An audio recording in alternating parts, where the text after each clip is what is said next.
Someone will reach out looking for an EV charger, or will come through as a lead. It will be down to our surveying team to get the correct information.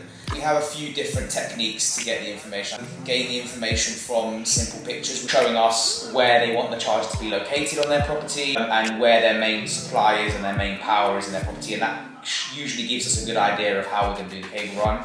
If we can't use that, then we would do a virtual site survey, which would be on a FaceTime, and we would then talk the customer through showing us the relevant information where we can screenshot it and have the records. And if we can't get the information from that, we will be sending an engineer to site to have a look. Yeah, I think the virtual surveys are actually really good. I think it gives people their first interaction with us as a company. They meet an engineer, gives them the opportunity to ask a lot of questions that they're unsure of, and they can start to actually envision what their install is going to look like. And I think that is actually really, really nice opportunity for our clients. We pass it through to bookings, and then we get a date in a diary, and the final step is the installation. We come out, conduct the work, finish the work. At the end, we do a handover with the customer.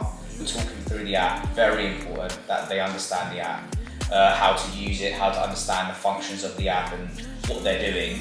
We have an aftercare team who has any issues with their charger or they're unsure. Like Natalya said, we have phones that you can call up and ask any question. Ultimately, it's a really simple 3 steps: inquiry, survey, install.